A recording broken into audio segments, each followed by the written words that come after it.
esta mañana vamos a considerar ya el primer mandamiento, las palabras que encontramos en esa primera instrucción del Señor del Decálogo, de las 10 palabras, puesto que el término decálogo, incluso fijaos cómo apoya lo que estábamos diciendo. El decálogo significa las 10 palabras, deca y logos, las 10 palabras, las 10 instrucciones.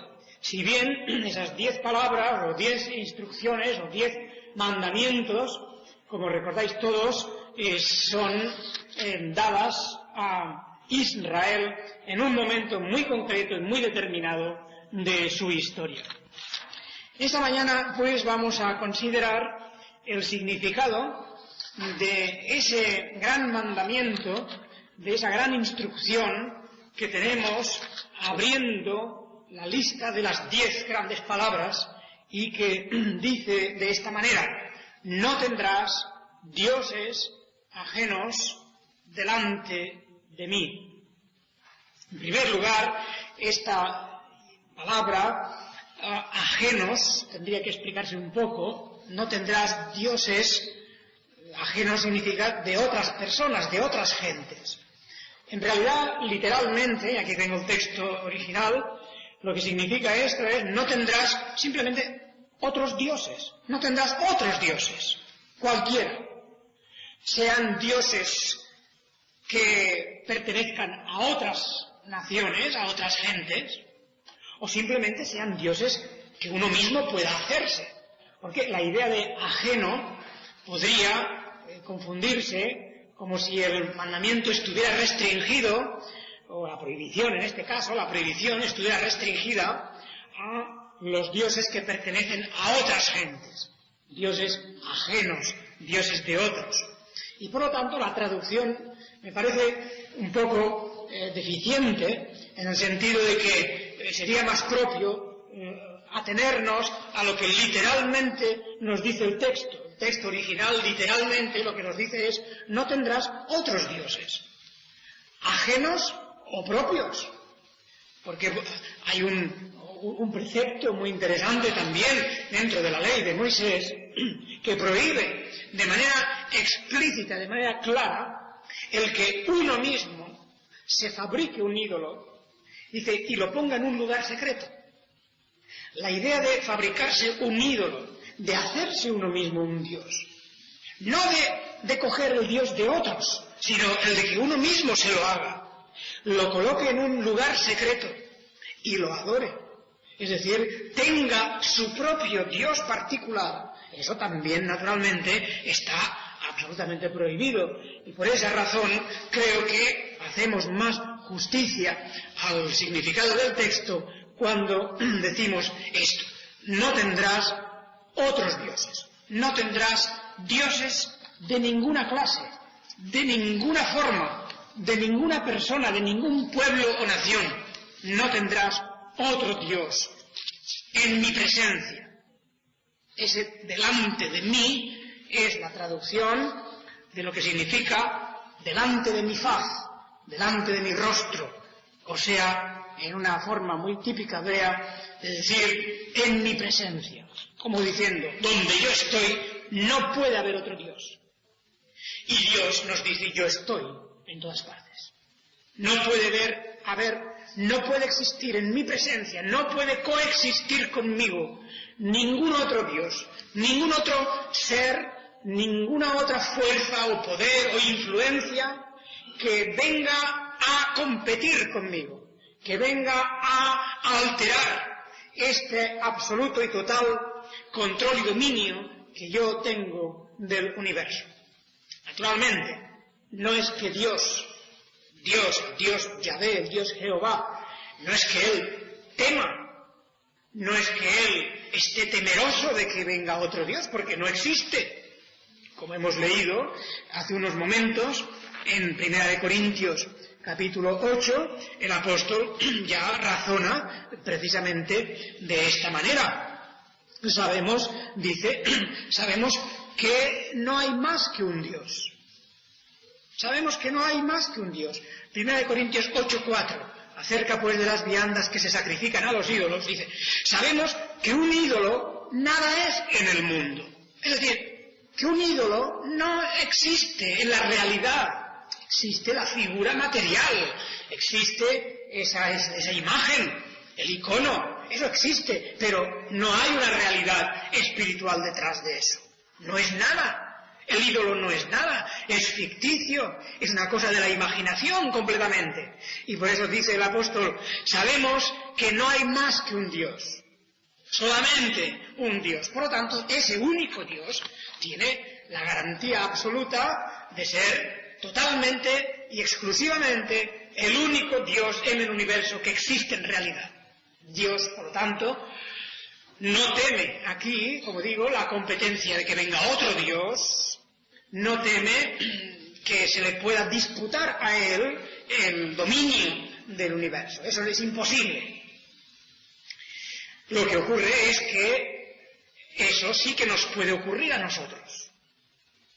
A Dios no le afecta, pero a nosotros sí que nos afecta. Porque aunque esos otros dioses sean ficticios, aunque no sean reales, aunque no tengan existencia, sin embargo, pueden influir sobre nuestra mente. Pueden influir de una manera poderosísima, de tal manera que incluso nos aparten, nos separen de la fidelidad que se le debe al único y verdadero Dios.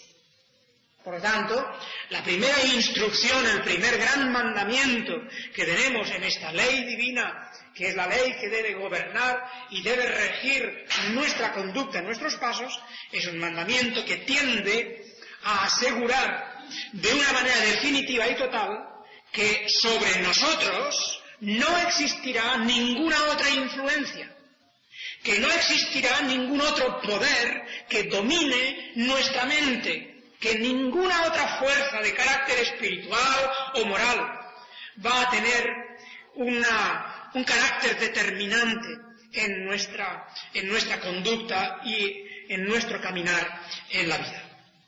Naturalmente, pues, aquí tenemos un mandamiento que es básico y fundamental, es el mandamiento que podemos decir es la piedra angular de todo. Sobre este mandamiento se asienta todo lo demás. La importancia es enorme porque realmente resulta que si tenemos como Dios al único y verdadero Dios revelado y manifestado en las páginas de las Escrituras, y por lo tanto aceptamos únicamente su autoridad, su ley, estaremos libres de las demás influencias que en el mundo existan, disfrazadas de mil maneras. Podemos comprender que este mandamiento pues tiene una extensión muy grande, muy amplia. No se refiere simplemente a los dioses en el sentido estrictamente religioso de la palabra. En la antigüedad esto podría interpretarse así, tal vez, en un sentido estrictamente religioso. En la antigüedad la religión estaba circunscrita a una parcela de la vida y la gente era religiosa, los pueblos, las naciones tenían cada uno sus dioses, tenían sus ídolos, cada uno de esos dioses tenía también sus leyes. Y en ese sentido, en el mundo antiguo, al leerse ese mandamiento, esa palabra, esa instrucción, automáticamente se pensaba en la esfera religiosa solo. Pero en el siglo XX las cosas han cambiado. Nos encontramos en un siglo que no es religioso. Nos encontramos en un siglo en el cual el materialismo y el escepticismo pues es casi la regla general. Vemos alrededor nuestro toda una serie de posiciones antirreligiosas incluso, de fuerzas muy poderosas, contrarias a toda la costumbre de la religión, a la práctica de la religión. Y por lo tanto hemos de comprender que aquí hay algo más. Cuando dice no tendrás otros dioses, para nosotros hoy en el siglo XX, esa palabra especialmente el término dioses, tiene que extenderse a otras cosas. Porque podríamos decir que prácticamente ya no quedan otros dioses. No queda Dios ninguno. La sociedad alrededor nuestro es una sociedad sin dioses. Es una sociedad que en el sentido religioso no tiene dioses, porque no cree en ellos. No acepta la realidad de la religión. De manera que, ¿qué significará para nosotros eso? Nosotros no tenemos un peligro muy acusado de irnos detrás de Moloch, detrás de Baal, detrás de Astarte, detrás de alguna de las divinidades, todos aquellos otros dioses antiguos de los griegos y los romanos, todo eso no nos dice ya nada. Por lo tanto, es que el mandamiento ya no es para nosotros, ya no tiene significado ese mandamiento. ¿Dónde están esos dioses? Han desaparecido con los pueblos que los sustentaban y las civilizaciones que les dieron origen. Entonces, para nosotros, ¿qué querrá decir esto? La realidad es que cuando se habla de dioses, cuando dice en las palabras de la ley, en el capítulo 5, no tendrás otros dioses o dioses ajenos, se está empleando aquí, la palabra, famosa palabra Elohim, la palabra Elohim, que significa dioses, en plural además. A Dios, al único y solo verdadero Dios, también se le llama Elohim. Pero aquí es la idea de un poder, de una fuerza, de alguien que tiene autoridad. Y por lo tanto de lo que se nos está hablando es que nosotros, los que adoramos al Dios que se ha revelado y manifestado en las Escrituras, a este Dios creador de cielos y tierra, del Dios que hizo al hombre, al Dios que entró en un pacto con Abraham, Isaac y Jacob, al Dios que se reveló en el monte Sinaí, el Dios de David, todo este Dios cual se nos presenta en las palabras de las Escrituras, nosotros, dicen, no podemos compartir nuestro culto, nuestra obediencia o nuestra sujeción con ninguna otra autoridad. La idea es de autoridades. La idea aquí se centra pues en torno a la cuestión de la autoridad. ¿Quién es el que tiene autoridad sobre nosotros?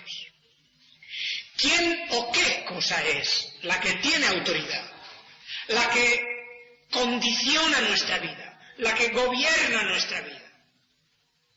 ¿Qué reglas, qué leyes son las que conforman nuestra conducta? Entonces, el mandamiento lo que quiere decir es que no tendrás ninguna otra autoridad frente a mí. La autoridad de Dios, el poder de Dios sobre nosotros es total, es exclusivo, es el primero, el único. Y todas las demás fuentes de autoridad tienen que estar sujetas y subordinadas a Él. De manera que, con esto no quiero decir de ninguna manera que el cristiano no acepta ninguna otra autoridad. Aceptamos otras autoridades en el sentido en que éstas estén a su vez subordinadas a Dios. Dios ha dicho, respecto a la familia, por ejemplo, que los hijos deben obedecer a los padres. Por lo tanto, los hijos están bajo la autoridad de los padres. Además de que están bajo la autoridad de Dios, también están bajo la autoridad de los padres, porque Dios mismo lo ha dicho. Está luego el capítulo de las autoridades o gobernantes civiles. Los gobernantes y las autoridades civiles también tienen una competencia. Dios les ha dado una cierta competencia, pero aquí precisamente se encuentra un punto delicado. Entramos en una cuestión muy delicada. Lo mismo que en el tema de la autoridad de los padres también, es evidente. Si unos padres abusan de su autoridad de tal manera que quieren imponer unas leyes contrarias a las leyes de Dios, entonces esos padres habrían perdido su autoridad legítima.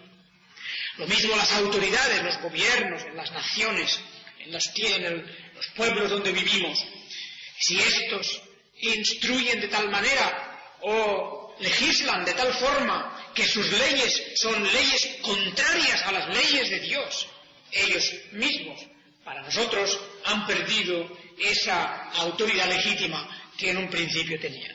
El otro día comentábamos aquí algunos ejemplos de cómo las autoridades de este mundo pueden a veces legislar, de hecho lo están haciendo y lo están haciendo cada vez más, legislan de tal manera que sus leyes, cuando las analizamos, cuando las confrontamos con la ley de Dios, nos damos cuenta de que son leyes contrarias a esa ley divina.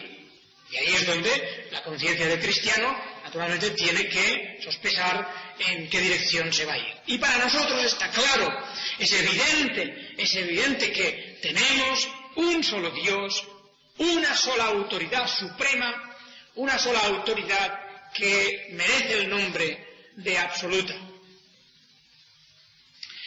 Este primer mandamiento, por lo tanto, viene a poner el marco a toda la cuestión de nuestra conducta.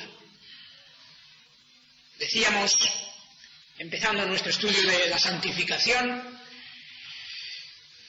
que la santificación del cristiano solamente se puede producir a través de la obediencia a la ley de Dios. La ley cuya esencia es el amor. Romanos capítulo 13 nos dice que el cumplimiento de la ley es el amor. El amor se realiza a través del cumplimiento de la ley.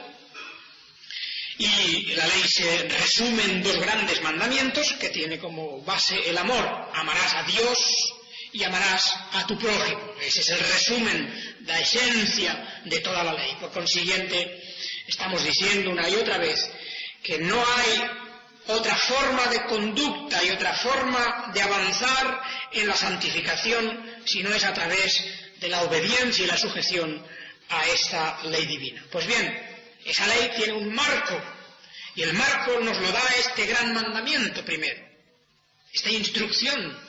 No hay otra autoridad.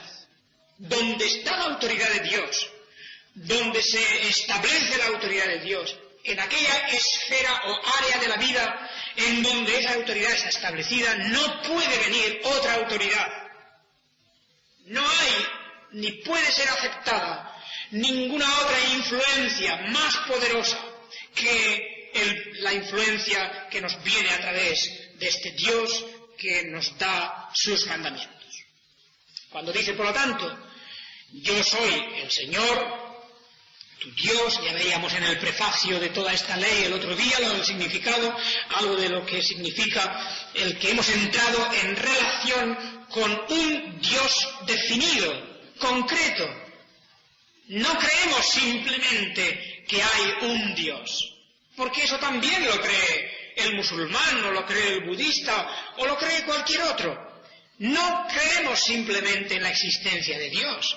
Creer en la existencia de Dios es algo que también el diablo hace y tiembla, dice la Escritura. La mera existencia de Dios y la creencia en eso no arregla nada, no soluciona nada. Es evidente que hay un Dios y el aceptar o reconocer tal existencia no es mérito alguno. Nosotros pues no simplemente no creemos solo que hay un Dios, nosotros creemos en el Dios que se autodefine como con el nombre de Jehová o Yahvé, el nombre que está unido a unos acontecimientos históricos. Te saqué de la tierra de Egipto, te saqué de la casa de servidumbre.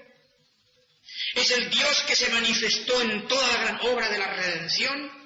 Este es el Dios en que creemos, no un Dios borroso, difuminado, una simple idea moralizante de un Dios, que es lo que comparte la inmensa mayoría de las gentes de hoy.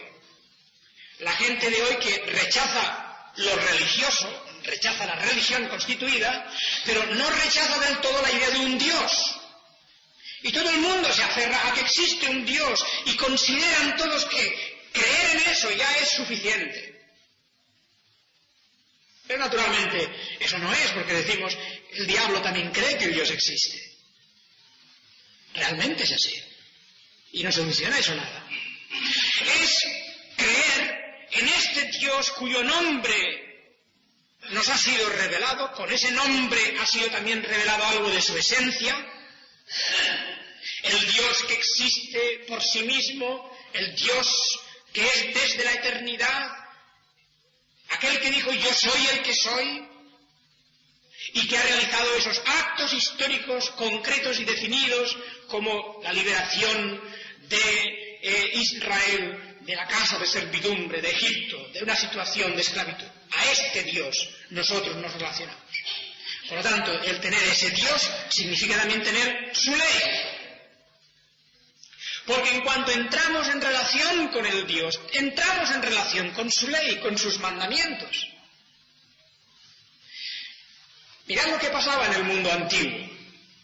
Y esto es trasladable al mundo moderno, desde luego. En otra dimensión, en otras formas, pero básicamente igual siempre.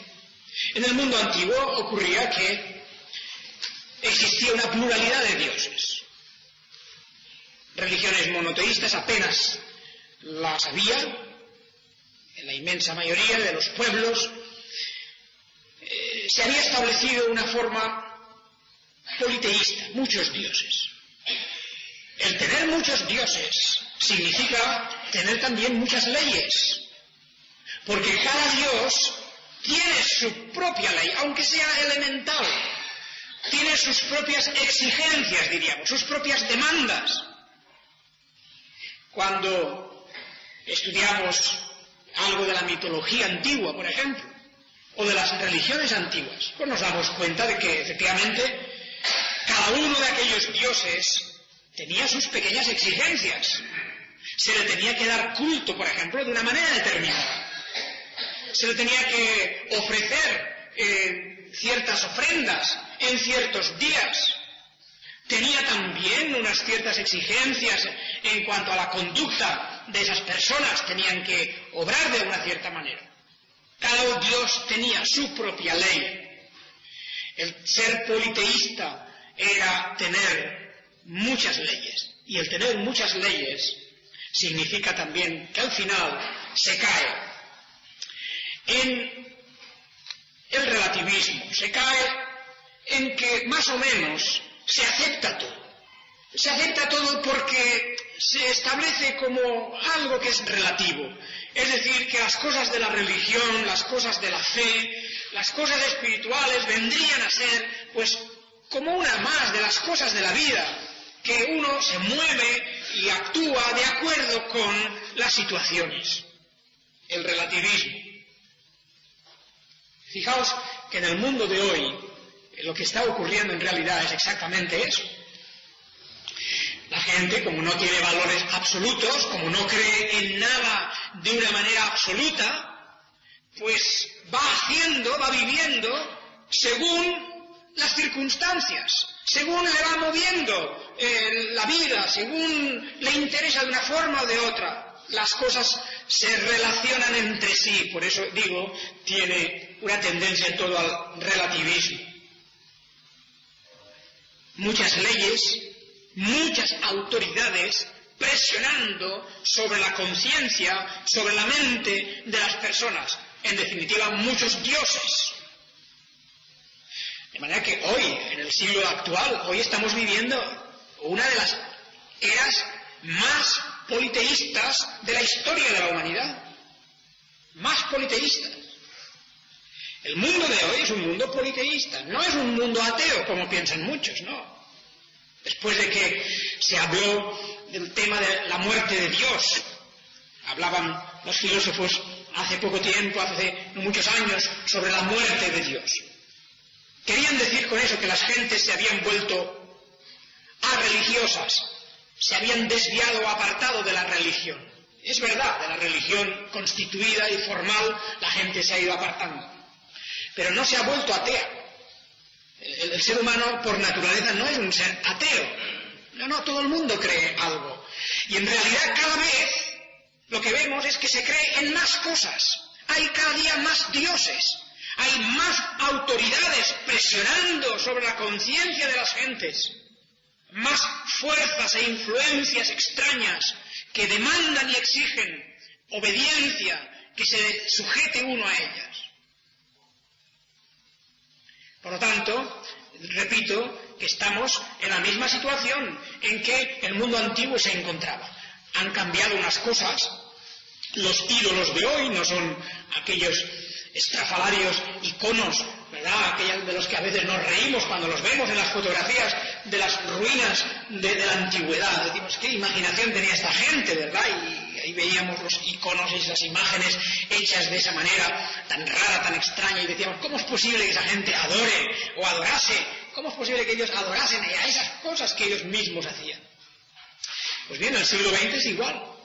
En el siglo XX la gente adora las cosas que hacen con sus manos. Ahí vemos, hay gentes que adora su automóvil. Hay gente que está perdida, totalmente perdida por su automóvil. Vive para el automóvil, por ejemplo.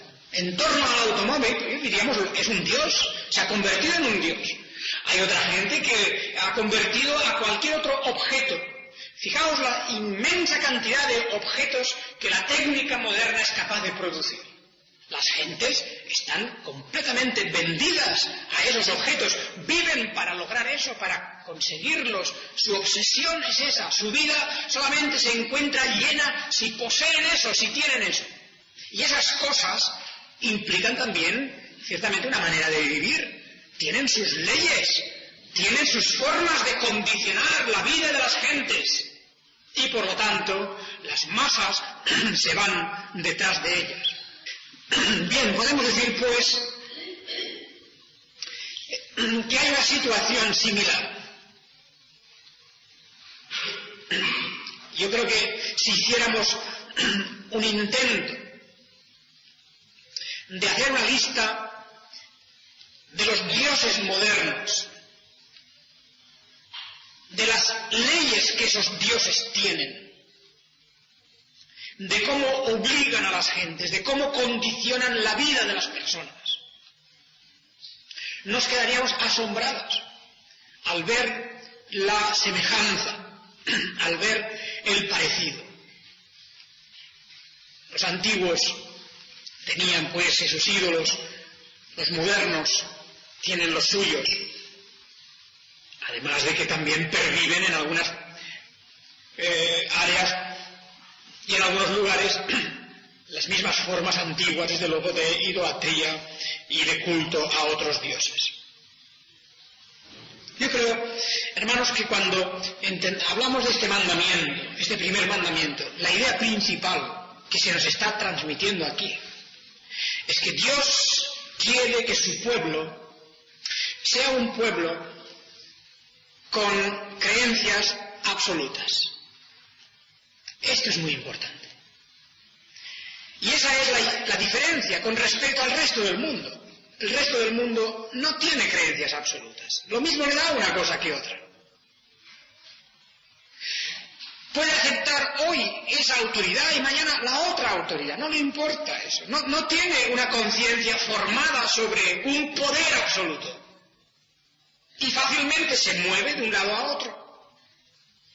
Por ejemplo, la filosofía que hoy impera, la sociedad moderna es una sociedad bajo la influencia del pragmatismo. El pragmatismo se ha impuesto. Esa diríamos, es la filosofía que ha dominado y domina la sociedad moderna. El pragmatismo, es decir, no hay absolutos. El bien y el mal no existen, sino simplemente existe lo útil y lo no útil, lo que es práctico y lo que no es. Y vemos la gente cada día más volcada a esa manera de pensar.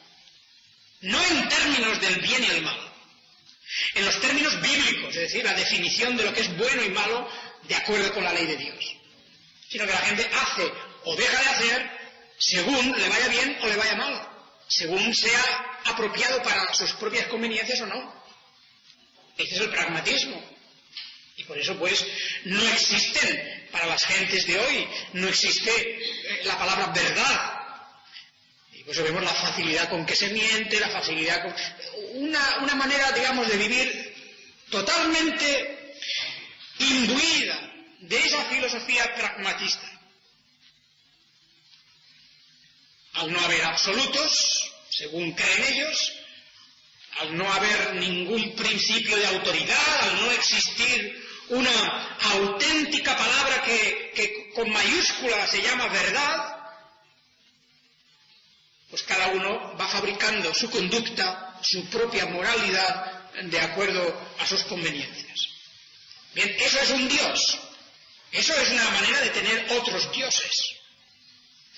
Y el primer mandamiento, la primera instrucción que tenemos en la ley divina es: no tendrás otros dioses en mi presencia.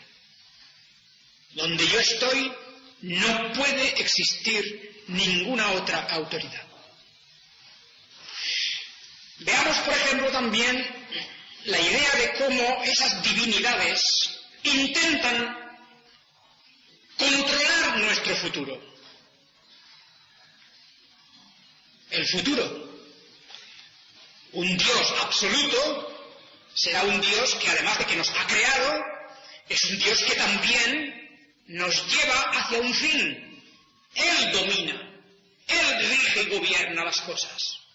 La doctrina bíblica de la providencia está clarísima.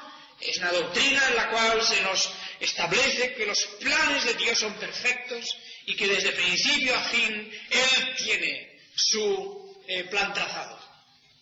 Bien, naturalmente la gente de hoy no cree esas cosas, la gente de hoy cree en el azar, la casualidad, cree también en las cosas más peregrinas, en las cosas más infantiles incluso a veces. El que cree en los astros, en las conjunciones de los astros, por ejemplo, en la adivinación, la nigromancia, el ocultismo, todas esas ciencias que hoy están de moda. Ciencias entre comillas, naturalmente, no son ciencias ocultas, satánicas, pero que están ahí, la gente con alegría, como un niño que se tira a la muerte sin saberlo, se entrega en brazos de todas esas prácticas supersticiosas, terrible superstición. Naturalmente todo eso siempre se adorna con un poquito de humor, y como si una cosa fuera ligera y superficial, como si no tuviera importancia. En el fondo de todo eso, lo que hay es una actividad satánica. Una actividad como la que tenemos, prohibida expresamente en las Escrituras. El recurso a los adivinos, el recurso a la brujería, el recurso a las consultas a los astros, el fenómeno de la astrología que hoy está tan de moda, por ejemplo. Toda esa idea, eso está, en el fondo, en contra de este mandamiento que dice: no tendrás otro Dios en mi presencia. Ningún otro Dios. Nadie puede decirte tu futuro. No hay nada a través de la existencia de las cosas que tú observas que te pueda decir lo que va a ser de tu vida. Nadie te lo puede decir, nada. Eso está únicamente en la mente y en los propósitos de Dios. Él es el único que sabe eso. Y tú debes estar bajo su autoridad y bajo su dominio, pendiente de Él, entregado completamente a Él, en obediencia a Él y a su voluntad. Esta es una implicación enorme. Es decir, ¿de qué dependemos nosotros? La dependencia nuestra es una dependencia de Dios, no una dependencia de otras fuerzas o autoridades. Hay un problema que he mencionado un poquito de pasada antes, y es que en el mundo en que vivimos hoy, sobre todo en la parte del mundo en que estamos, y eso se ve en todas partes de una manera u otra, hay una tendencia por parte, sobre todo, de las organizaciones políticas a dominar cada vez más a la sociedad y a los individuos. El Estado totalitario global, es decir, que el mundo algún día llegase a estar dominado todo él por un poder, por un solo gobierno. Ese es uno de los ideales. Bueno, ya sabéis cómo en la literatura, no de ficción exactamente, pero en alguna de la literatura más fantástica, en los últimos tiempos han salido algunas obras importantes que ya prevén cómo el mundo llegaría un día en que estaría todo él gobernado por un solo poder. Y la literatura ya, digamos, de ficción nos pone como ese poder llegará a ser una máquina, un ordenador, que lo controlará todo. Y en eso no sabemos si eso llegará o no llegará, eso no entramos por ahí. Lo que sí podemos ver hoy, a un nivel todavía mucho más bajo, es el afán de controlar y de dominar cada departamento de la vida de las personas y acondicionar la vida de las personas. Leyes y más leyes que van encerrando a las personas dentro de una manera de conducta. Por lo tanto, los gobiernos totalitarios, los sistemas totalitarios que tienen esa tendencia, eso también es algo que puede llegar en un momento a entrar en conflicto con este mandamiento que nos dice que solamente debemos a un solo Dios nuestra total y absoluta obediencia. Solamente Dios es el único que tiene el privilegio de no ser cuestionado nunca. A Dios nunca se le puede preguntar por qué, nunca se le puede preguntar qué derecho tienes. Pero a las demás autoridades, a los demás poderes, siempre podemos cuestionar, siempre podemos preguntar y poner en tela de juicio sus decisiones. Hermanos, démonos cuenta, pues, de que este primer mandamiento viene a tocar el corazón de toda la cuestión. Es decir, que nos prohíbe, por un lado, y nos manda, por otro. Nos prohíbe tener otros dioses. Sea lo que sea, a lo que aplicamos la palabra Dios. El Dios de una persona puede ser uno mismo, puede ser las cosas que posee, puede ser la misma sociedad en que está metido, puede haber deificado y glorificado de tal manera al ser humano y a las obras del ser humano que obedece ciegamente sus costumbres. En el fondo hay algo de esto.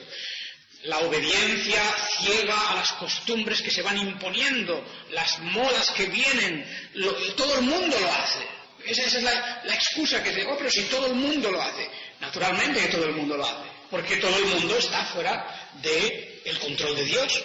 Están fuera de este mandamiento. No creen que hay un solo Dios que ordena nuestra vida. De manera que para nosotros no es autoridad ninguna, ni justificación, el decir es que todo el mundo lo hace esto. Llegará el día en que todo el mundo practicará las cosas más indecentes. Llegará el día en que todo el mundo habrá perdido toda conciencia de lo que es justo. Pero para el cristiano eso no es de ninguna manera una razón. Porque si solamente tenemos un Dios, solamente un Dios, es evidente que nuestra obediencia es debida a Él solo. Vamos a terminar esta mañana nuestra primera aproximación a este mandamiento. Porque no vamos a dejarlo aquí, desde luego, vamos a insistir varios días sobre el tema. Y yo quiero resumir, pues, que en esta mañana lo que trato de hacer ver es que de este mandamiento se derivan grandes consecuencias. Cuando decimos que solo tenemos un Dios, estamos diciendo que renunciamos, por lo tanto, de manera expresa a cualquier otra fuente de autoridad en un sentido absoluto. Renunciamos al intento que puedan tener otras fuerzas de controlar nuestra vida. No nos sometemos a fuerzas que controlen nuestra conciencia, nuestra vida. El cristiano ha sido liberado de eso y ha sido puesto bajo la autoridad directa de Dios mismo. Es necesario, pues, que conozcamos las leyes de Dios y las guardemos, las obedezcamos.